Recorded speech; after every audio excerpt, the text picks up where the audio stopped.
Good evening दोस्तों, मैं संदीप कुमार। मैंने आज आप सबके लिए लेकर के आया सर एक जबरदस्त एक मस्त टॉपिक। कंडीशन क्या है सर? तो आज की क्लास जो है ना, इसके बारे में कुछ कह ही नहीं सकते हैं, क्योंकि आज की क्लास जब पूरा कर लीजिएगा ना तो आपके अंदर का ना दिल ना झूमेगा। और जब दिल झूमेगा तुम भी क्या होगा, झूमेगा। ठीक है ना, मतलब डांस मत करना, खाली बस झूम के रह जाना।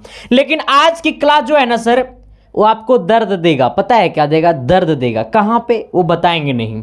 ये आपका साइंस में टॉप 400 ऑब्जेक्टिव का ये आपका छठा क्लास है।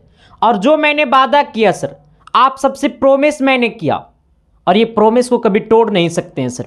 आपका विश्वास को कभी मैं विश्वासघात होने नहीं देंगे, ये तो कंफर्म है सर। आपने मेरे ऊपर जितना उम्मीद किया ना, उससे 10% ज्यादा मैं आपको दूंगा। बस आप लोग मेहनत करिए, शिद्दत से करिए, प्यार से करिए, मोहब्बत से करिए। अपने काम पे ध्यान दीजिए सर, मतलब पढ़ाई पे ध्यान दीजिए। रिजल्ट ऑटोमेटिकली होगा सर, क्योंकि पढ़ाएंगे वही जो एग्जाम में चमकेगा सर। तो चलिए, आज आपका कैमा क्लास है, छठा क्लास है सर। और आज की क्लास में 231वां नंबर क्वेश्चन से शुरू करेंगे सर, क्योंकि पिछले 5 क्लास में हमने 230 क्वेश्चन करवा दिया हूं सर। तो पिछले 5 क्लास अगर जो लोग नहीं देखे हैं तो इस वीडियो के डिस्क्रिप्शन में उसका लिंक है, जाकर के वहां से देख ले, वरना चले जाओगे खोपचा में। और जब जाओगे खोपचा में तो गंगा नहाने फिर नहीं जाओगे। अरे बाबा, चलिए आइए सर, आज के सवाल से करता हूं मुलाकात। कहता है ना सर, नेत्र लेंस की फोकस दूरी, अरे बाबा क्या हो गया? हाँ, कहता है ना सर कि नेत्र लेंस की फोकस दूरी बढ़ जाने से आंख में उत्पन्न दोष होता है। अच्छा, नेत्र लेंस की फोकस दूरी बढ़ेगी तो हमको कौन सा बीमारी होगा? की कारा मलेरिया। चल जब खोपचे में नेत्र लेंस की फोकस दूरी बढ़ेगा तो मलेरिया होगा रे बाबा। देखो इधर कहता है ना सर, सपोज डेट मानियो कि जब फोकस यहां पे था, जब ये आंख का फोकस यहां पे था, तब हमको ये वस्तु दिखाई देता था। ये मान लो ये वस्तु का नाम है क्या? दीप। क्या नाम है सर? दीप। मान लो संदीप है, ठीक है, क्योंकि अब तो दुनिया में मतलब अब तो मेरे पास है नहीं, ठीक है ना। तो अब ये मेरा आंख है सर, ठीक है, मतलब अरे संदीप है रे भाई। हाँ, ये संदीप है। कब? जब फोकस यहां पे था तब। अब ये फोकस बढ़ करके यहां पे हो गया, तो क्या जब ये फोकस यहां था तब ये वस्तु हमको दिखाई देता था, मतलब ये इंसान संदीप हमको दिखाई देता था। अगर फोकस यहां पे हो गया तो क्या ये दिखाई देगा? ना रे बाबा ना। मतलब और आगे वाला बस यहां पे मान लो क्या है? संदीप। फिर तो मतलब ये वाला दिखाई देगा। क्यों? क्योंकि जब ये फोकस जो था वो यहां पे था तो ये दिखाई देता था, और ये फोकस यहां पे आ गया, इसका मतलब ये दिखाई देगा।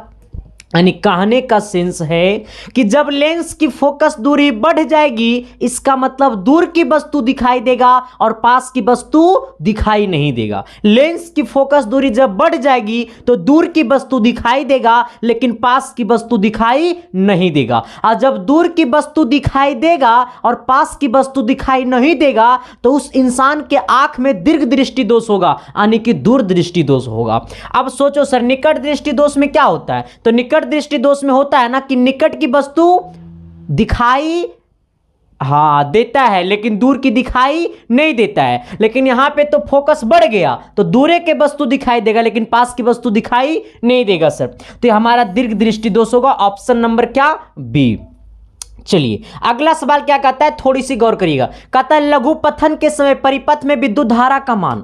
लघु पथन के समय, किसके समय? मेरे साथ बोलो ना रे बाबा। कहता है लघु पथन के समय परिपथ में विद्युत धारा का मान तो बहुत अधिक बढ़ जाता है। क्या होता है सर? बहुत अधिक बढ़ जाता है, ठीक है ना।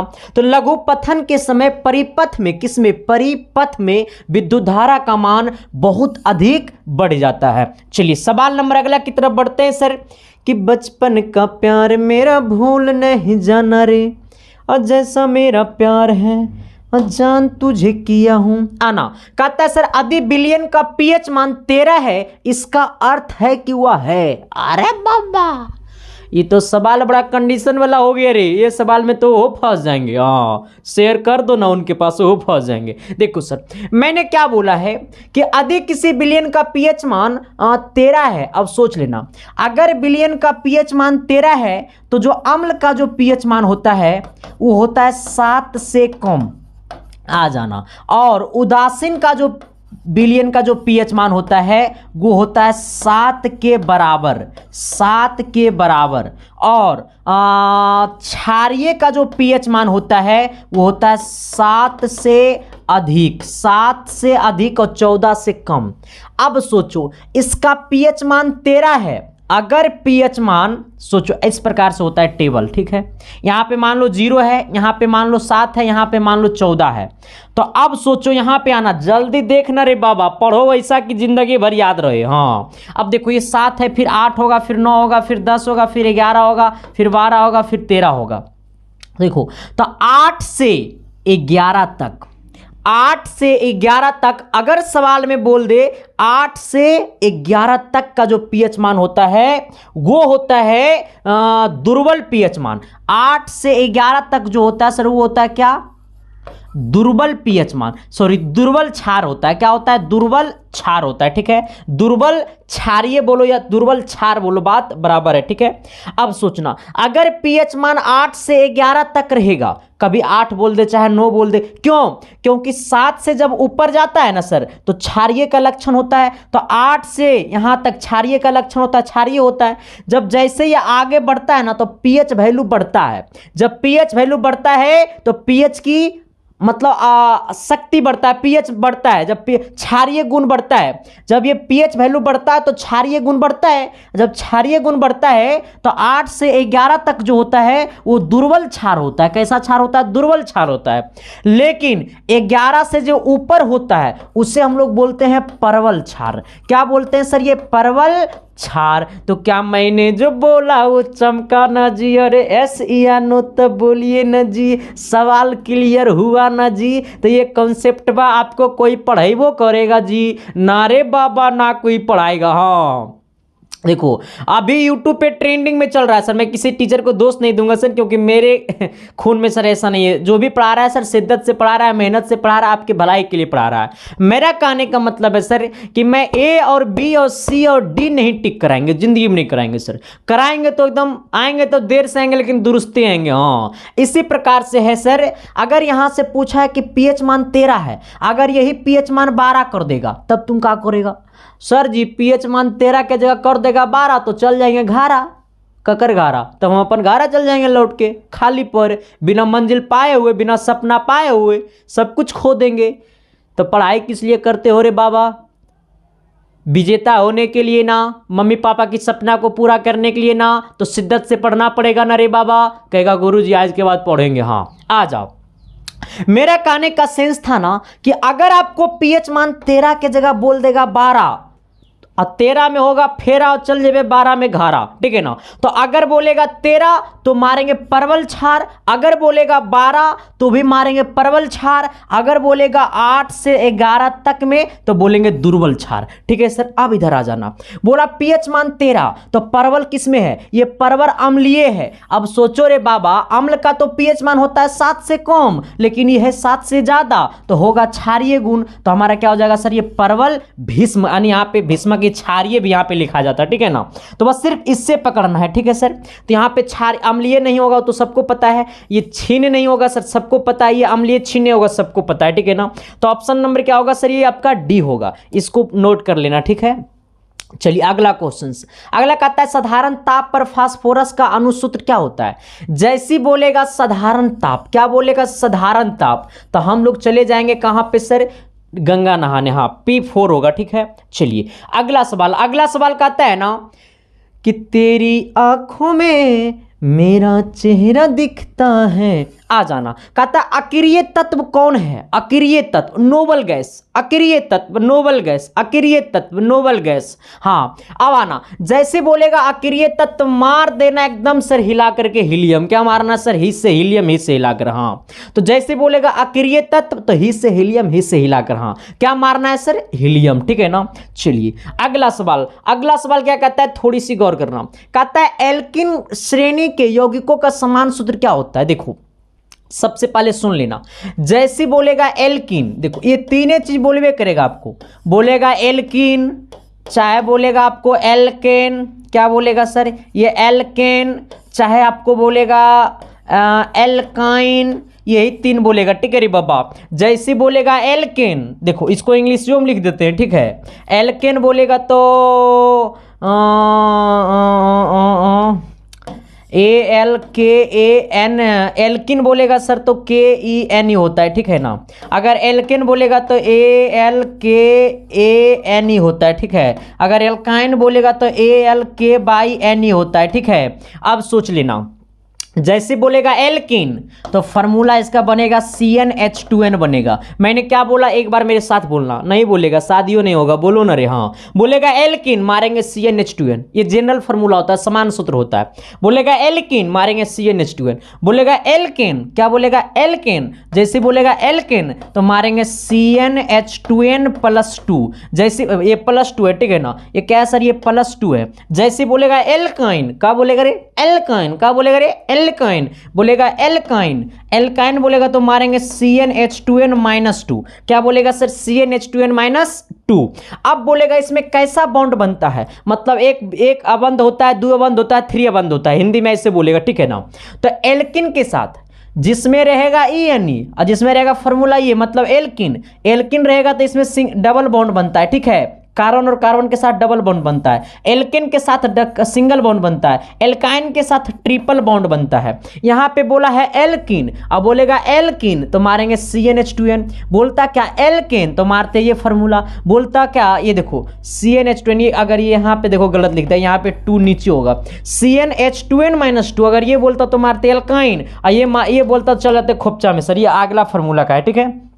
हमसे बोला एल्किन मारेंगे CnH2n, ऑप्शन नंबर ए, ठीक है। अगला क्वेश्चन, अगला क्या बोला सर कि आप मार्जक बनाने में उपयोग होता है, आप मार्जक बनाने में किसका उपयोग होता है सर, ईथर का, कास्टिक पोटास का, या एल्कोहल का, या गंधक मल का, किसका होता है सर, तो कमेंट बॉक्स में कमेंट कर देना। देखो जैसे बोलेगा आप मार्जक, ठीक है ना, आप मार्जक, क्या बोलेगा सर ये अपमार्जक, अपमार्जक, जैसे बोलेगा अपमार्जक मार देना एल्कोहल का, ठीक है। किसका, एल्कोहल का, एल्कोहल मतलब शराब, नारे बब्बा ना। हाँ, अब क्या बोलेगा सर अपमार्जक मारना एल्कोहल, ठीक है। कहता है श्वसन की क्रिया होती है कहां से, श्वसन की क्रिया कहां से होती है, श्वसन की जो क्रिया होती है सर वो माइटोकॉन्ड्रिया से होती है, कहां से होती है, माइटोकॉन्ड्रिया से होती है, कहां से होती है, माइटोकॉन्ड्रिया से होती है, ठीक है ना। कहां से होती है सर, माइटोकॉन्ड्रिया में होती है, ठीक है ना। तो बोलेगा श्वसन की क्रिया, तो मेरे घर में नारे बाबा, तेरे घर में नारे बाबा, तेरे बॉडी का एक पार्ट है जिसका नाम है क्या सर, माइटोकॉन्ड्रिया, ठीक है। आ जाओ अगला सवाल, अगला सवाल क्या कहता है, थोड़ी सी गौर करना। अगला कहता है सर एक स्वच्छ मनुष्य में परकुचन एवं अनुशिथिलन दाब होता है। देखो ये मैंने पढ़ाया था सर, ये मैंने आपको पढ़ाया था कि एक अच्छा मनुष्य मतलब एक स्वस्थ मनुष्य, लेकिन यहां पर लिखा है स्वच्छ, हाँ स्वच्छ नहीं स्वस्थ इसको कर देना, ठीक है। एक स्वस्थ मनुष्य मतलब एक वैसा इंसान जिसके अंदर बीमारी ना हो। मेरे को देखेगा तो सर तो मेरे अंदर 76 बीमारी है। पहला बीमारी क्या है कि ज़्यादा बोलना, पहला बीमारी मेरे अंदर यही है सर, है ना। दूसरा मेरे अंदर क्या है सर, मेरे अंदर पेशेंस नहीं है। अगर मैं सच हूँ, अगर हमको कोई झूठ करने का, अगर हम सच्चा हूँ जहाँ पे, अगर हमको कोई झूठा बना करके यहाँ से भेज देगा तो ये हमसे बर्दाश्त नहीं होगा सर। मेरा खून चला जाएगा तो चला जाएगा, लेकिन हमसे बर्दाश्त नहीं होगा। और तीसरा मेरे अंदर क्या खराबी है कि हम किसी के सामने झुक कर रहना नहीं जानता हूँ। बस मतलब कहने का सेंस है कि अगर आप जिस फील्ड में उस फील्ड में शेर बन के रहेंगे, मेरा एक सिद्धांत है। इसके लिए चाहे जितना भी मेहनत काहे नहीं करना पड़ेगा सर, हर इंसान के अंदर ये गुण होना चाहिए। आप वैसे इंसान बनिए कि जिस समाज में आप खड़े रहें तो दूसरे के देखकर आप ताली नहीं बजाइए, आपको देखकर लोग ताली बजावे, वैसा इंसान बनने की कोशिश करना। तभी समाज आपको सर एक अलग नज़र से देखेगा, ठीक है ना। आ जाना, आओ अगला क्या कहता है सर, एक स्वच्छ मनुष्य में परकुचन एवं अनुशिथिलन दाब क्या होता है। देखो जब बोलेगा परकुचन दाब, खाली परकुचन भी पूछ सकता था, अगर सिर्फ परकुचन पूछता तो होता है 120, ठीक है। अगर पूछता अनुशिथिलन, ये मैं पढ़ाया हूँ, अनुशिथिलन दाब, अगर पूछता अनुशिथिलन दाब या परकुचन दाब तो अनुशिथिलन दाब होता है 80, लेकिन यहाँ पर होता है 80 में मामला फंसी, लेकिन यहाँ पे कहता है परकुचन एवं अनुशिथिलन दाब। जब पूछेगा परकुचन तो मारेंगे 120। अब पूछेगा क्या अनुशिथिलन, अनुशीथिलन पूछेगा तो कितना मारेंगे सर, तो अनुशीथिलन में मारेंगे 80 और हो जाएगा 120/80, क्योंकि पहले है परकुचन तो पहले परकुचन होगा, फिर है दाब तो फिर होगा दाब, यानी ऑप्शन नंबर क्या होगा ए। तो परकुचन बोलेगा तो मारेंगे 120 और अनुशीथिलन बोलेगा तो मारेंगे 80। कहता है एड्स रोग का प्रमुख कारण क्या है। अब होगा ये एड्स रोग सर, सिंपल बात है ना, तो इसका तो ऑप्शन नंबर ए होगा, ठीक है ना। इस पर ज़्यादा चर्चा ना करेंगे, तुम लोग इसके बारे में बहुत अच्छे से जानते होगे, ठीक है ना, एड्स रोग क्या होता है, इसके लिए इस पर ज़्यादा चर्चा ना करेंगे रे बाबा। चलो अगला सवाल कहता है सर कृत्रिम परितंत्र का उदाहरण है।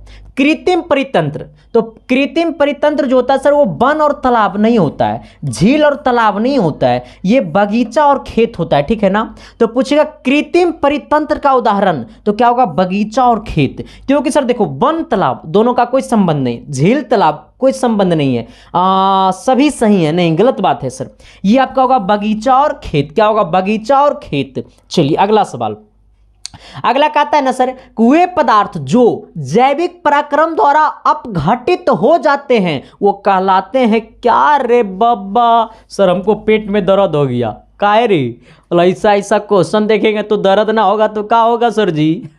देखो सर कंडीशन ये है ना सर कि मैं आपको बताता हूँ ना, जिंदगी में हर चीज़ से लड़ना सीखो, क्योंकि ये जिंदगी का नाम है संघर्ष। अगर 100 साल अगर जिंदगी जीना चाहते हो ना तो ये जिंदगी को संघर्ष समझ कर जियो। जितना जरूरी तुम्हारे शरीर को चलाने के लिए भोजन की जरूरत है उतना ही जरूरी तुम्हारे जिंदगी में काम और संघर्ष पे जरूरत है सर। तो इसलिए इसको एक अलग लेवल से मत सोचना कि हम तो रात दिन काम में करते रहते हैं तो हमारा जिंदगी है, मेरा जिंदगी तो खराब है। नहीं रे बाबा, तुम रात दिन काम कर रहा है इसका मतलब तुम रात दिन खा रहा है, ठीक है ना सर, तभी तुम रात दिन काम कर रहा है। तो इसलिए जिंदगी को एक संघर्ष के लेवल में सोचना, तभी जिंदगी बेहतरीन से जी पाओगे, वरना कहोगे है हम तो ही हो गए, अब ऐसे करोगे सर तो 40 में चश्मा और 60 में हो जाएगा 10वां। कंडीशन सिंपल बात है। देखो ना हम 120 साल जिएंगे, कहेगा वाह मास्टर तू 80 साल जी लेगा तो बहुत है। कहता है सर वे पदार्थ जो जैविक पराक्रम, देखो क्वेश्चंस को कहां से पकड़ना है, क्वेश्चंस को यहां से पकड़ना है। दिल से पकड़ोगे सर तो कभी नहीं निकलेगा, ठीक है ना, और दिमाग से पकड़ोगे सर तो वो हो सकता है अगले बार दिमाग चेंज हो सकता है, ठीक है ना, क्योंकि दिमाग जो है ना सर वो मन के बात पे चलता है और दिल जो है ना सर वो अलग लेवल में चलता है, क्योंकि दिल में क्या होता है इमोशन छुपा हुआ होता है। हाँ, तो इसलिए सवाल को पकड़ने की कोशिश करना तो दिल से करना, ठीक है ना, बल्कि दिमाग से मत करना। दिमाग बड़ा मन की बात सुनता है, कभी कभी कहेगा छोड़ ना पढ़ाई लिखाई, तो मन तुम्हारा दिमाग कहेगा चल हाँ जितना भी पढ़ाई वाला बात है दिमाग में सब खत्म करो, लेकिन दिल कहेगा ना रे बाबा ना इतना जल्दी ना निकलेंगे। हाँ, इसलिए सर दिल की बात सुनना, ठीक है ना। बोलेगा वो पदार्थ जो जैविक पराक्रम द्वारा अपघटित हो जाते हैं, तो ऐसे पदार्थ को हम लोग कहते हैं जैव निम्नीकरण। क्या कहते हैं सर, जैव हाँ क्या कहते हैं सर, जैव निम्नीकरण। क्या कहते हैं, जैव निम्नीकरण कहते हैं। ऐसा नहीं सोचना कि सर ये निम्नी गलत हो गया, नवीकरण लिखा रहा था क्या। अरे बाबा ना रे बाबा, नवीकरणीय नहीं लिखा रहा था, ये रियली में लिखा हुआ है जैव निम्नीकरण, ठीक है ना। तो बोलेगा सर वे पदार्थ जो जैविक पराक्रम द्वारा अपघटित हो जाते हैं, तो जैविक पराक्रम द्वारा अपघटित होगा कहलाएगा जैव निम्नीकरण, जैविक पराक्रम द्वारा अपघटित होगा कहलाएगा जैव निम्नीकरण। तो क्या मैंने जो बोला वो चमका ना जी, अरे एस या नो तो बोलिए ना जी, तो अगले सवाल की तरफ तो बढ़िए ना जी। और एक बात और बताना चाहता हूं सर, जिन लोगों को पीडीएफ चाहिए, क्या चाहिए, पीडीएफ चाहिए, तो आप पीडीएफ के लिए आप टेलीग्राम को ज्वाइन कर लीजिए, ठीक है। ये ऑब्जेक्टिव का पीडीएफ जब वो टेलीग्राम पे जाता है, टेलीग्राम का लिंक वीडियो के डिस्क्रिप्शन में दिया हुआ है, या फिर आप टेलीग्राम पे जाकर के संदीप कुमार सर्च कर सकते हैं, या फिर आप सर्च कीजिएगा @ क्या सर्च कीजिएगा, @संदीप 7295 सर्च कीजिएगा, मेरा आईडी खुल जाएगा, इसे ज्वाइन कर लीजिएगा, ठीक है। और एक बात और है सर, बहुत सारे बच्चे ऐसे हैं जो इंग्लिश मीडियम वाले बच्चे जो पढ़ना चाहते हैं, तो उनके लिए एक अलग चैनल है जिसका नाम है रिजल्ट विद संदीप, वहां पे भी जाइए और प्यार आशीर्वाद खूब दीजिए सर। चलिए आइए अगला क्या कहता है, कहता है ना सर प्लाज्मोडियम में किस विधि द्वारा जनन होता है सर, तो ये होता है बहुखंडन द्वारा। किसके द्वारा होता है सर, ये बहुखंडन द्वारा होता है। किसके द्वारा सर, ये बहुखंडन द्वारा होता है, ठीक है ना। चलिए अगला सवाल क्या कहता है, थोड़ी सी गौर कीजिएगा। कहता है निकट दृष्टि दोष को निम्नलिखित में किस लेंस से हटाया जाता है। यह सवाल अगर हमको बनाना है तो समझ लो रे बाबू कि तेरे शादी में हम ही को बैठना पड़ेगा सर। हाँ, तुमको नहीं पूछेगा फिर। हाँ, अगर ये सवाल का आंसर हम देंगे तो देखने के लिए तुमको आएगा, भले ही लड़की के पिताजी, लेकिन तुमको नहीं पसंद करके हमको पसंद कर लेगा, कहेगा हाँ मास्टर तू गंदा बात बोल दिया। कंडीशन यही है रे बाबा, तुम अगर ये सवाल का आंसर सही नहीं दोगे तो तुमको सही लड़की मिलने वाला है नहीं मिलेगा। हाँ क्या गुरु जी आ जाओ, देखो कंडीशन ये है ना। चलो अगर आपको पता नहीं है ना तो हम बता देते हैं, आज के बाद फिट हो जाएगा मामला। हाँ बस हम बता देते हैं वो ट्रिक, इसके बाद तो मामला फिट हो जाएगा, वो भी बढ़िया आदम। आ जाओ, जैसी बोलेगा सर निकट, देखो तीने को बोलिए सकता है, निकट बोलेगा या फिर दूर बोलेगा, या इसी को हम लोग कहते हैं दीर्घ दृष्टि दोष, ठीक है। या फिर आपको बोलेगा जरा, क्या बोलेगा सर, जरा दृष्टि दोष, यही तीन को बोलेगा। क्या बोलेगा, तीन को बोलेगा सर। आए सर जी हम कैसे पकड़ेंगे कि केकरा की बोलना है, तो हम बतावत ही ये भाई तू देखत जा। जैसी बोलेगा निकट, क्या बोलेगा सर, निकट, क्या बोलेगा सर, निकट। अब बोलेगा निकट, निकट मतलब तीन अक्षर, कई अक्षर, निकटा। अब सोचो रे भाई हम लिए हैं कर्जा 10,000 रुपया, तो उसको सूद जोड़ के देना पड़ेगा 10,000 से एभव। आई है निकटा, और निकट को खत्म करना है, मतलब ये है तीन अक्षर, तो चार अक्षरिया को खोजेंगे। तो चार अक्षरिया में कौन जाएगा सर, अवतल। कौन जाएगा सर, अवतल। कौन जाएगा सर, अवतल। कौन जाएगा सर, अवतल। कौन जाएगा सर, अवतल। हाँ, तो निकट दृष्टि दोष को दूर करेगा कौन लेंस, अवतल लेंस। और दूर को खत्म करेगा एक दू, दूर कई अक्षर से, दो अक्षर से, अरे दूर कई अक्षर से, दूर अक्षर से। तो ये खत्म करने के लिए कई अक्षर वाला खोजेंगे, तीन अक्षरिया खोजेंगे। तो तीन अक्षरिया में कौन मिलेगा सर, उत्तल लेंस, ठीक है।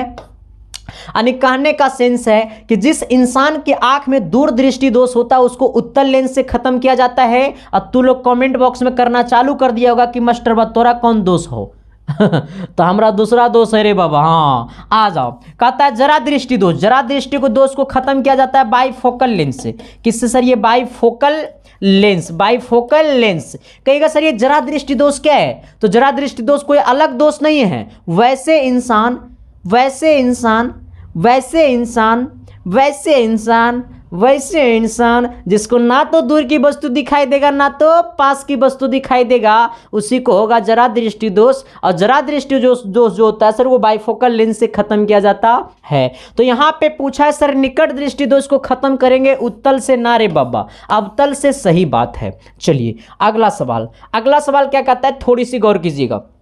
और ये क्लास कैसा लग रहा है सर, एक बार आप लोग कमेंट बॉक्स में बता दीजिएगा। आप लोग अपना विचार, आपको ये क्लास कैसा लगा, बस दिल पे एक बार हाथ रखना। हाँ, अरे हमेशा दिल में सिर्फ गर्लफ्रेंड का नाम थोड़ा उन लोग रे भाई, मेरा भी नाम लो कभी कभी, हाँ मेरे चैनल का नाम लो। हाँ दिल पे हाथ रखना, कहना क्लास कैसा लगा। अगर ये दिल बोलेगा कि क्लास एकदम अच्छा लग रहा है तो तुम कमेंट बॉक्स में हिला के कमेंट कर देना। अगर ये दिल बोल दिया ना कि ना क्लास अच्छा ना लग रहा तो तुमको जो बकने का मन करेगा, जैसा जैसा तुम्हारे अंदर भजन आएगा वो सब सुना देना, ठीक है ना सर। क्योंकि मेरा कहने का सेंस एक ही है कि पढ़ाएंगे तभी जब तेरे दिल में जाएगा, और वैसे क्लास हम नहीं लेंगे जो तेरे दिल में नहीं जाएगा सर। हाँ आ जाओ, सवाल कहता है ना सर कि परितालिका तंत्र में ऊर्जा का प्रवाह किस दिशा में होता है सर। अच्छा देखो, कितना लोग इसको मारेगा सर, द्विदिशी। नहीं सर ये द्विदिशी नहीं होती है, अगर वो मारोगे तो बहुत दिक्कत होगा सर, समस्या बढ़ जाएगी, ठीक है ना। फिर बुढ़ापा में तेरे अंदर बहुत सारा रोग हो जाएगा, ठीक है। तो क्या मारोगे सर, बहुदिशीय, ठीक है ना। क्या मारोगे सर, ये बहुदिशीय, ठीक है। चलिए अगला सवाल, अगला सवाल कहता है ओजोन परत पाया जाता है कहाँ, ओजोन परत कहाँ पे पाया जाता है सर। आप लोग थोड़ा सा कमेंट कीजिएगा। वायुमंडल के निचली सतह में, वायुमंडल के ऊपरी सतह में, वायुमंडल के मध्य सतह में, इनमें से कोई नहीं, ना ना इनमें से कोई नहीं। तो में कोई शक नहीं, ये वाला नहीं होगा। कहा जाता है सर वायुमंडल में, कहता है ओजोन परत कहाँ पाया जाता है, तो एगो कमेंट करके बोल दिया कि ओजोन परत सर मेरे घर में पाया जाता है। नहीं रे बाबा, आपके घर में ओजोन परत नहीं पाया जाता होगा, आपके घर में एक परत पाया जाता होगा जिस परत का नाम क्या है, हाँ नहीं बताएंगे, तुम समझ गया होगा। चलो सर, कहता है वायुमंडल में निचली सतह से सतह में या फिर वायुमंडल के ऊपरी सतह में ओजोन परत कहाँ पाया जाता है? सर ये अच्छी बात है। तो ओजोन परत जो होता है सर वो वायुमंडल के ऊपरी सतह में पाया जाता है। कहाँ पाया जाता है? वायुमंडल के ऊपरी सतह में पाया जाता है। तो आज के बाद याद हो गया कि नहीं याद हो गया कि ओजोन परत कहाँ पाया जाता है? तो वायुमंडल के ऊपरी सतह में। दाढ़ी बनाने में कौन सा दर्पण का उपयोग किया जाता है? जैसे बोलेगा दाढ़ी बनाना, और दाढ़ी होता है छोटा छोटा, हमको दिखना चाहिए बड़का, क्योंकि दाढ़ी है छोटका दिखेगा बड़का, एक मतलब अवतल दर्पण, ठीक है ना। तो दाढ़ी बनाने में किस दर्पण का उपयोग किया जाता है? तो अवतल दर्पण का। दाढ़ी बनाने में किस दर्पण का उपयोग किया जाता है? तो अवतल दर्पण का। चलिए अगला सवाल क्या कहता है सर, थोड़ी सी गौर करना। प्रकाश के परावर्तन के कितने नियम है? प्रकाश के परावर्तन के कितने नियम है? प्रकाश के परावर्तन के 2 नियम है सर। कितने नियम है सर? ये 2 नियम है, ठीक है। लेकिन अगर आपसे पूछ दिया कि प्रकाश के अपवर्तन, प्रकाश के अपवर्तन का कितने नियम है? प्रकाश के अपवर्तन का कितने नियम है? ये सवाल मेरे तरफ से पूछेगा। प्रकाश के परावर्तन का कितने नियम है? तो 2 नियम। प्रकाश के अपवर्तन का कितने नियम है? तो ये सवाल मेरे तरफ से आपके लिए सर, ठीक है ना। तो ये सवाल का एकदम सही जवाब देना है। पूछेगा प्रकाश का अपवर्तन या फिर पूछे प्रकाश का परावर्तन, तो दोनों का आंसर क्या होगा सर? सेम होगा, यानी 2 ही होगा, ठीक है। आ जाना। कहता है निर्वात में प्रकाश की चाल होती है, तो निर्वात में प्रकाश की चाल 3 × 10⁸ मीटर प्रति सेकेंड होती है। ऑप्शन नंबर ए। ये सवाल तो शायद हम इतना बार बता चुके हैं जितना बार हम अपने जिंदगी में बाल नहीं मुड़ाए होंगे। हाँ, यानी कहने का सेंस ये है ना कि अब 10 से 15 दिन के बाद जैसे ही थोड़ा सा ठंडा बढ़ेगा ना तो बाल मुड़ाएंगे, क्योंकि भाई पता है बाल बड़ा उड़ने लगा है, टेंशन होने लगा है। क्या चीज़ का? तो समझ गया होगा तू लोग अब क्या चीज़ का टेंशन हो रहा है। अरे बेकूफ, कुछ और मत समझ लेना, ठीक है। टेंशन का मतलब है सर जिंदगी में उम्र जैसे जैसे बढ़ता है ना वैसे वैसे टेंशन बढ़ता है, ठीक है। कुछ ऐसा नहीं है बाल उड़ता नहीं है, ये नहीं है, बट सर थोड़ा सा बाल मुड़ाया हुआ बहुत दिन हो गया है, ठीक है। और हम थोड़ा सा नहाते हैं ज़्यादा दिन पे, इसलिए ठंडा में बड़ा राहत मिलता है, बाल मुड़ा रहते हैं। तो आ जाओ। कहता है ना सर कि मोटर चालक के सामने दर्पण मतलब साइड मिरर में लगा होता है। मोटर चालक के सामने दर्पण, अब सोचो अगर ये साइड मिरर नहीं होता, जैसी बोलेगा मोटर चालक के सामने दर्पण लगा होता है तो मारना उत्तल। अगर बोलेगा समतल दर्पण के साइड मिरर में लगा होता है तो भी मारना उत्तल। मेरा सवाल को समझा? नहीं समझा? समझा? समझ गया? नहीं समझा? समझ गया। हाँ, जैसे बोलेगा मोटर चालक के सामने दर्पण मारना उत्तल, बोलेगा मोटर चालक के सामने दर्पण साइड मिरर में तो भी मारना उत्तल। चलिए अगला सवाल। क्यों? क्योंकि उत्तल दर्पण जो होता है वो बड़ा वस्तु का छोटा प्रतिबिंब बनाता है। कहता है प्रकाश तरंग का उदाहरण है, प्रकाश तरंग का उदाहरण है कौन? ध्वनि तरंग, विद्युत चुंबकीय तरंग। हाँ, जैसे बोलेगा प्रकाश तरंग सर तो विद्युत चुंबकीय तरंग है, ठीक है। विद्युत चुंबकीय तरंग का उदाहरण है, ठीक है। बोलेगा प्रकाश तरंग उदाहरण है तो विद्युत चुंबकीय तरंग का उदाहरण है। प्रकाश तरंग उदाहरण है तो विद्युत चुंबकीय तरंग का उदाहरण है सर।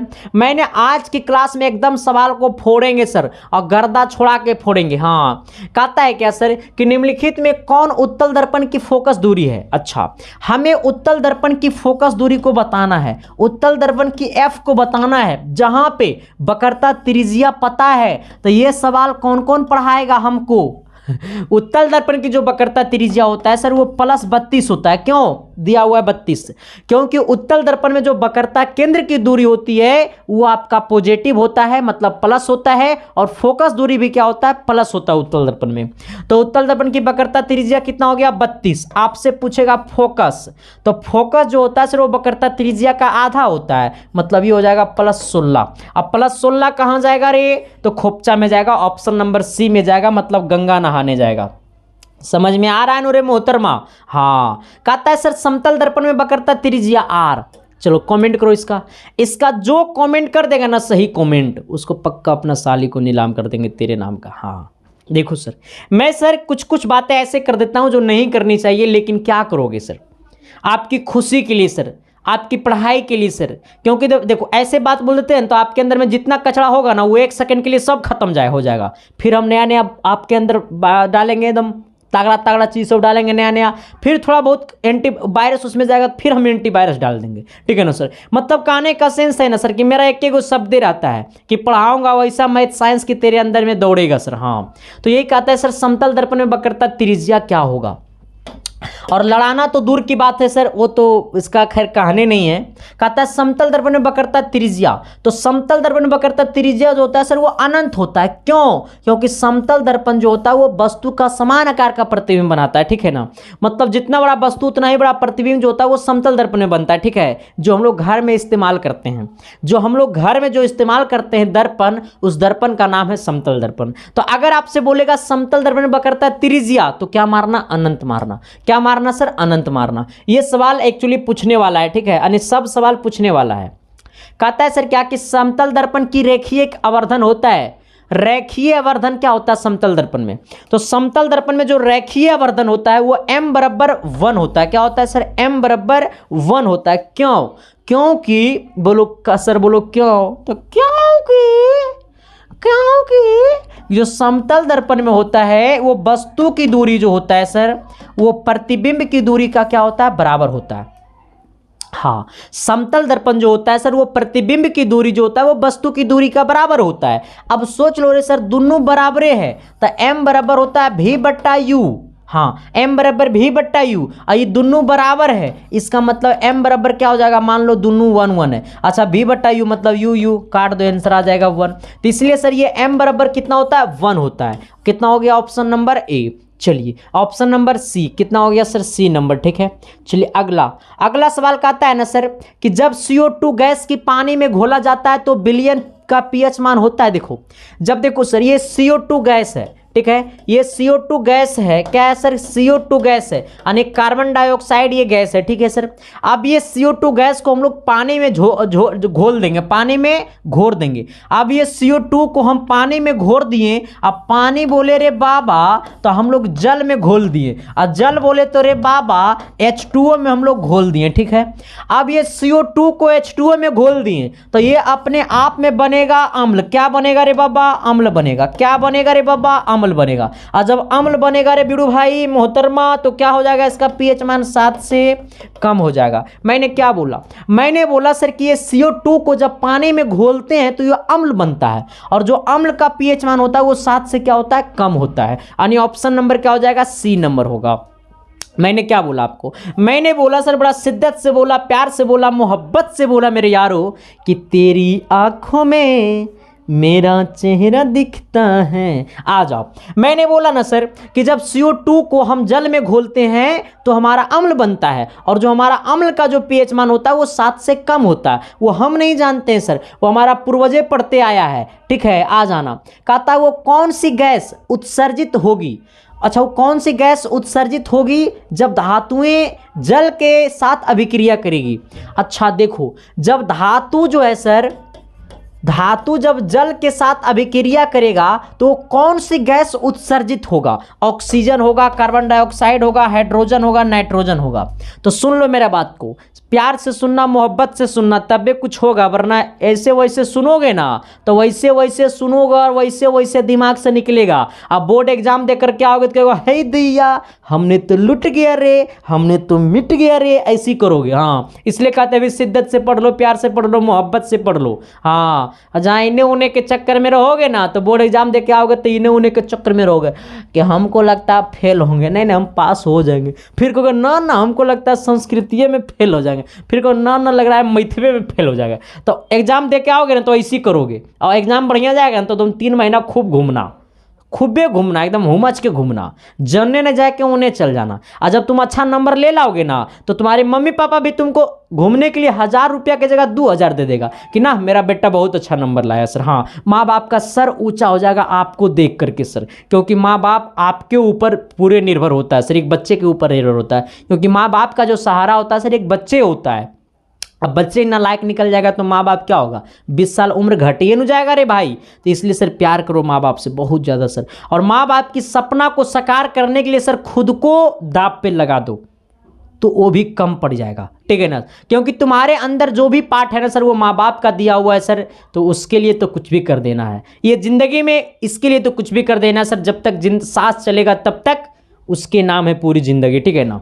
आ जाना। तो पूछेगा धातुएं जब जल के साथ अभिक्रिया करेगा तो क्या हाइड्रोजन उत्सर्जित करेगा, क्या करेगा, हाइड्रोजन उत्सर्जित करेगा। ऑप्शन नंबर क्या होगा सर, ये सी होगा। अगला कहता है ना कि नाइट्रोजन के द्विपरमाणुक अणु में कैसा अबंध होता है, नाइट्रोजन के द्विपरमाणु अणु में कैसा अबंध होता है, नाइट्रोजन के द्विपरमाणुक अणु में कैसा अबंध होता है, तो त्रिबंध होता है। कैसा होता है सर, त्रिअबंध होता है, ठीक है। देखो पूछेगा नाइट्रोजन के द्विपरमाणुक में कैसे अबंध होते हैं, तो त्रिबंध होता है, ठीक है, त्रिअबंध होता है, ठीक है। ऑप्शन नंबर आपका सी मारना। कहता है पत्तियों में गैस का आदान प्रदान कहाँ होता है। अच्छा, पत्तियों में जो गैस का आदान प्रदान होता है, पत्तियों में जो गैस का आदान प्रदान होता है मतलब आवन गमन होता है, आना जाना, कहाँ से रे बाबा, तो रंध्र से। कहाँ से, रंध्र से। रंध्र से क्या होता है, तो पत्तियों में रंध्र पाया जाता है सर, ठीक है। तो पत्तियों के रंध्र से ही गैस का जो आदान प्रदान होता है, ठीक है। तो यही बोला है कि पत्तियों में गैसों का आदान प्रदान कहां होता है, तो रंध्र में होता है, ठीक है। आ जाना। बाकी सर ये आगे देख लेना आप। कहता है कौन सा पादप हार्मोन पत्तियों के मुरझाने के लिए उत्तरदायी है। कहता है कौन सा पादप हार्मोन पत्तियों के मुरझाने के लिए उत्तरदायी है सर। ऑक्सीजन है, साइटोकाइनिन है, एब्सिक अम्ल है, या फिर जेवेलिन अम्ल है, अजेवेलिन है, क्या है सर। देखो पत्तियों के मुरझाने के लिए एब्सिसिक अम्ल है सर। क्या है सर, ये एब्सिसिक अम्ल है। ऑप्शन नंबर क्या होगा सर, ये आपका सी होगा, ठीक है। सवाल कितना सटीक बोला और कितना समझदारी वाला बात बोला सर। देखो सर अभी एक चीज आपको बताता हूं, जहां पे अभी आपको आसान तरीका से पढ़ने में मजा आ रहा है ना सर, वो जिंदगी में कभी नहीं, वो रास्ता कभी अच्छा होता ही नहीं है। जो रास्ता आपको आसानी से मिलते जा रहा है, समझ लिए कि वो रास्ता आगे जाकर के आपको धोखा देगा। हाँ, और जो रास्ता खुद से बनाया जा रहा है और जो रास्ता पे चलने में कठिन हो रहा है, वो रास्ता आपके लिए परफेक्ट है। हाँ समझ लिया ना, ये सोच लेना। जो रास्ता आपको आसानी से मिल रहा है सर, वो रास्ता एकदम खतरनाक है सर, और जो रास्ता चलने में थोड़ी सी परेशानी है सर, वो रास्ता एकदम परफेक्ट है, ठीक है ना सर। तो बड़ा शिद्दत से, बड़ा प्यार से, बड़ा मोहब्बत से आपके लिए मैं क्वेश्चंस को लाता हूं सर, क्योंकि अब की बार जो मेरा टारगेट है सर, वो 482 से भी पार। क्योंकि सर जब तक इतना से हम पार नहीं करेंगे ना, तब तक हमको जिंदगी में हमको चैन नहीं मिलेगा सर। क्यों, क्योंकि आप मेरे को शक्ल देख करके नहीं पहचानते हैं। हम कोई वरुण धवन ना है रे बाबा, हमको देखता है ना मार्केट में तो कुत्ता भी भौं भौं नहीं करता है। हाँ रियलिटी है ये सर, कंडीशन बता देते हैं आपको। हाँ ठीक है ना। तो अब की बार मेरा यही सपना है सर, अगर ये मेरा सपना पूरा कर दोगे ना तुम लोग, तो सर समझ लेना तुम लोग जो चाहोगे सो दे देंगे, अपने आप को मैं बेच दूंगा सर। हाँ क्योंकि मेरा एक सपना है सर, ठीक है ना। बस मेरा एक ही सपना है, रिजल्ट देना, इसके सिवा मेरे को कुछ सपना नहीं है। क्योंकि मुझे ऐसा लगता है, औरों को जैसा नहीं, मुझे ऐसा लगता है कि आपके सफलता में ही मेरी सफलता है। आपको सिलेक्शन देंगे तभी मेरा सिलेक्शन होगा, ठीक है ना सर। आपको बेस्ट स्टूडेंट बनाएंगे तभी हम बेस्ट टीचर बन पाएंगे, ऐसा मुझे लगता है सर। हाँ ऐसा मुझे लगता है, और ये 110% रियलिटी सही है सर। तो इसलिए सबसे पहले आपको बेस्ट स्टूडेंट बनाएंगे, आपका बेस्ट रिजल्ट बनाएंगे, तभी बेस्ट संदीप कुमार बनेगा और तभी बेस्ट टीचर बन पाएंगे सर, ठीक है। चलिए आइए, हालांकि ऐसे हम अपने आप को कभी टीचर बोलते नहीं है, संदीप कुमार बोलते हैं, ठीक है। कहता है कौन सा पादप हार्मोन में पत्तियों को मुरझाने के लिए उत्तरदायी है, तो आपका एब्सिसिक अम्ल है, ठीक है। अगला क्या कहता है सर, अगला कहता है ना, नेत्र में प्रवेश करने वाली प्रकाश किरणों का अधिकांश परावर्तन होता है कहां से। देखो सर कहता है नेर बाबा, क्या बोला रे मोहतरमा, कहता है नेत्र में प्रवेश करने वाली प्रकाश किरणों का अधिकांश परावर्तन, अपवर्तन, अधिकांश जो अपवर्तन होता है वो कॉर्निया के बाहरी पृष्ठ पर होता है। नेत्र में प्रवेश करने वाली प्रकाश किरणों का अधिकांश अपवर्तन जो होता है सर, वो कॉर्निया के बाहरी पृष्ठ पर होता है। कहां पे होता है, कॉर्निया के बाहरी पृष्ठ पे होता है। तो एक बार मेरे साथ बोलना, प्यार से बोलना, मोहब्बत से बोलना मेरे यारो, और मैं आपको 100% दे रहा हूं, तो आप बस 110% दीजिए, और जितना सवाल करवा रहा हूं उतना कर लीजिए। अगर एक वो बाहर आ गया ना सर पिछले साल की तरह, तो अपने आप को भेज दूंगा सर। 110% पिछले साल के जैसा ही आएगा और उससे बेहतर आएगा सर, ठीक है। आ जाओ, तो कॉर्निया के बाहरी पृष्ठ पे। चलिए अगले सवाल से आपको हम मिलवाते हैं। अगला सवाल में मिलवाने के लिए आपको मुंह दिखाई देना पड़ेगा, दीजिएगा, कहेगा हाँ गुरुजी अभी कमेंट हम कर देते हैं, आ जाओ, शेयर करनू देते हैं सर जी, सब्सक्राइब करनू देते हैं सर जी। कहता है भारत में उत्पादित प्रत्यावर्ती विद्युत धारा की आवृत्ति है, भारत में उत्पादित प्रत्यावर्ती धारा की आवृत्ति है, देखो सर भारत में जो बिजली होता है सर वो 50 HZ का होता है। कितना का होता है? 50 HZ का होता है। ये सवाल आप बहुत जानते होंगे, ठीक है। अगला सवाल कहता है सर कि 1 माइक्रो एम्पियर विद्युत धारा निम्नलिखित में कौन सही है? 1 माइक्रो एम्पियर बराबर कितना होता है? आप लोग कमेंट बॉक्स में कमेंट कर दीजिए। थोड़ा प्यार से करिएगा, शिद्दत से करिएगा, मोहब्बत से करिएगा मेरे यारों, तभी संदीप कुमार का नाम आगे बढ़ेगा। मैंने क्या बोला? मैंने बोला ना कि बचपन का प्यार मेरा भूल नहीं जाना रे, बाकी तुम आगे गा देना रे। आ जाओ। मैंने बोला ना सर कि 1 माइक्रो एम्पियर बराबर विद्युत धारा निम्नलिखित में कौन सही है? 1 माइक्रो एम्पियर बराबर होता है रे बब्बा, कितना होता है सर जी? 10⁻⁻6। हाँ राइट जवाब सर। 1 माइक्रो एम्पियर विद्युत धारा निम्नलिखित में कौन सही है? तो 10⁻⁻6। अगला कहता है ना सर निम्नलिखित में कौन सबसे अधिक अभिक्रियाशील है? इसमें से सबसे अधिक अभिक्रियाशील, ये Mg से ज़्यादा अभिक्रियाशील सर, इससे ज़्यादा और इससे ज़्यादा अभिक्रियाशील है क्या? K है, ठीक है ना। K है सर, क्या है सर? K। तो सबसे अधिक अभिक्रियाशील जो है सर वो ऑप्शन नंबर आपका क्या है? D। अच्छा ये K का नाम क्या है? ये K किसको कहते हैं? कमेंट बॉक्स में कमेंट कर देना। अगला देखो इन्हें कह रहा है प्याज 50 रुपये किलो, खरीदोगे तू लोग? अपना एड्रेस दे दो सर मेरे ईमेल पे। मेरा ईमेल आईडी है इधर उधर इन्हें उन्हें.com, ठीक है, आपके घर पहुंच जाएगा। कहता है पादप हार्मोन साइटोकाइनिन सहायक है किसमें? पादप हार्मोन साइटोकाइनिन सहायक है किसमें? ला ला ला ला। कहता है तने के वृद्धि के लिए, बिल्कुल सही जवाब है सर। पादप का प्रकाश की ओर मुड़ने के लिए, बिल्कुल राइट जवाब है सर। प्रोहर के लगभग अग्रभाग की लंबाई के वृद्धि के लिए, 110% सही है बात सर। यानी इनमें से सभी होगा, इसका ऑप्शन क्या होगा? इनमें से सभी होगा। जैसे बोलेगा सर ये पादप हार्मोन साइटोकाइनिन सहायक है किसमें? तो इसमें भी है, इसमें तो 110% है सर, इसमें भी है, और इनमें से ऑप्शन नंबर डी होगा, ठीक है सर। आ जाना अगला सवाल कहता है ना सर कि तेरी आंखों में, हाँ देखो क्या बोल दिया, कहता है उत्तल लेंस में। आंख में कौन लेंस होता है रे बाबा? उत्तल लेंस। हम बोलते हैं तो मेरा बात में कुछ सेंस नहीं होता है रे भाई। आ जाओ। सवाल बोला ना सर कि एक उत्तल लेंस की फोकस दूरी 20 सेंटीमीटर, तो इसकी क्षमता क्या होगा? सपोज डेट मान लो सर उत्तल लेंस है, उत्तल लेंस का जो फोकस है वो कितना है? 20 सेंटीमीटर है। और आपसे मैं बताना चाहता हूँ, आपको मैं बड़ा प्यार से बताना चाहता हूँ कि उत्तल लेंस का जो फोकस होता है सर वो क्या चीज होता है? पॉजिटिव होता है, ठीक है।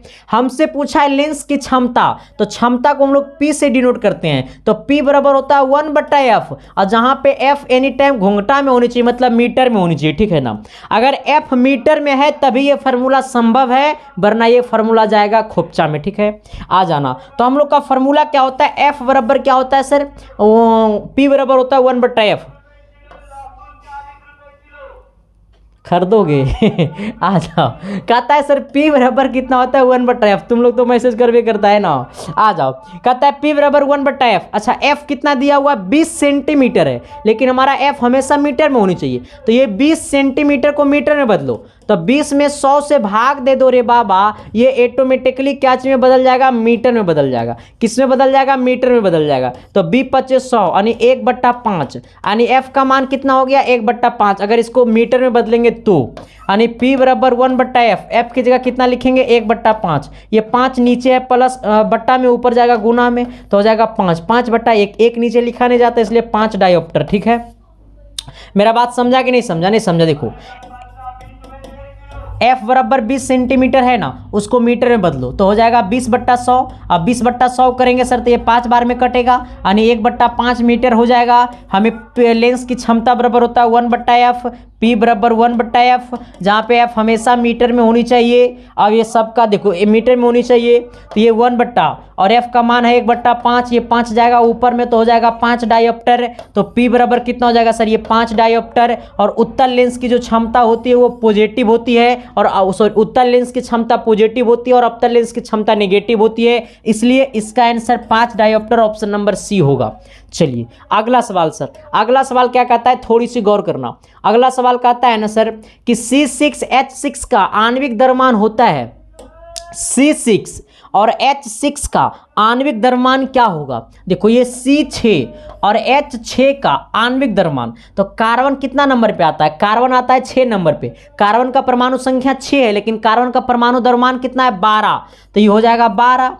कार्बन का परमाणु द्रव्यमान है 12, लेकिन इसमें कितना है? ये 6 है, तो 6 गुना कर देंगे। प्लस हाइड्रोजन का परमाणु द्रव्यमान 1 होता है, इसमें है 6, 6 गुना कर देंगे। 12 छक 72, 12 छक 72 अब प्लस 6 कम 6 अन्य हो जाएगा 78। 78 ऑप्शन नंबर सी में जाएगा। रे बाबा कहाँ जाएगा सर? सी में जाएगा। नोरे बीरू भाई, हाँ देखो कार्बन का जो परमाणु द्रव्यमान होता है ना वो 12 होता है, यहाँ पे है 6, तो 12 छक 72 कर देंगे। चलिए अगला सवाल सर, अगला सवाल क्या कहता है? थोड़ी सी गौर करना। कहता है ग्रेफाइट होता है तो विद्युत का सुचालक होता है।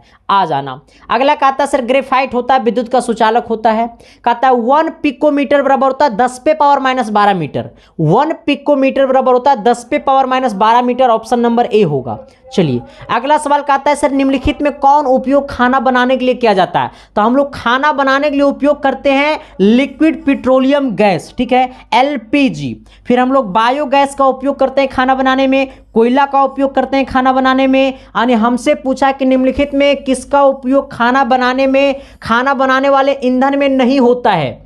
हमसे पूछा है कि इस 4 ऑप्शन में से किसका उपयोग खाना बनाने में नहीं होता है। कोयला का तो होता है खाना बनाने में, बायोगैस का तो होता ही है सर, एलपीजी तो एकदम हम खुद एलपीजी का उपयोग करते हैं। लेकिन सीएनजी जो होता है, सीएनजी से खाना नहीं बनता है, सीएनजी से टोटो चलता है, ऑटो चलता है, गाड़ी चलता है, ना कि कुकर चलता है सर। सीएनजी से कुकर नहीं मारेगा सीटी, ठीक है, सीएनजी डालोगे ना तो तुम ही सीटी मरा जाओगे। हाँ इसलिए सर सीएनजी से गाड़ी घोड़ा चलता है, ठीक है। एलपीजी से कुकर बजता है, मतलब खाना बनता है। बायोगैस से कुकर बजता है, कोयला से भी कुकर बजता है। अब कुकर बजेगा तबे जब खाना उसमें चढ़ा रहेगा तबे, बिना खाना चढ़ाल कुकर नहीं बनता है सर, नहीं बजता है। आ जाना। कहता है डायनमो यांत्रिक ऊर्जा को किस ऊर्जा में परिवर्तन कर देता है? डायनमो जो है सर वो आंतरिक ऊर्जा को किस ऊर्जा में परिवर्तन कर देता है? ध्वनि ऊर्जा में। अगला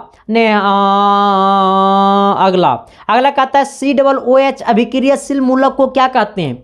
COOH अभिक्रियाशील मूलक को हम लोग कहते हैं अम्ल। क्या कहते हैं रे बाबा? अम्ल कहते हैं। क्या कहते हैं रे मोहतरमा? अम्ल कहते हैं। इसको थोड़ी सी एक बार प्यार से मोहब्बत से इसको देख लेना।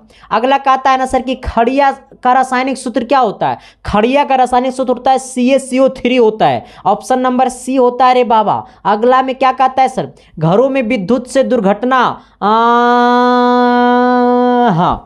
कहता है मेरे घरों में, कहता है सर ना कि घरों में विद्युत से दुर्घटना किसके कारण होती है? तो शॉर्ट सर्किट के कारण होती है। अगर आपके घर में करंट मार दिया रे बाबा, एक मतलब तुम्हारा शॉर्ट सर्किट। हाँ करंट तभी मारेगा सर। घरों में दुर्घटना कभी किसके माध्यम से होती है? तो शॉर्ट सर्किट के कारण। किसके कारण होती है? शॉर्ट सर्किट के कारण, ठीक है। अगला क्या कहता है सर? अगला कहता है कि अब अगला वीडियो में आएंगे। अगला कहता है कि अब अगला वीडियो में आएंगे। यहाँ ये पगला गया, देखो ना। कहता है ना सर, पता है क्या कहता है? कहता है ना कि आज के क्लास में टोटल 275 क्वेश्चन टोटल हो चुका है।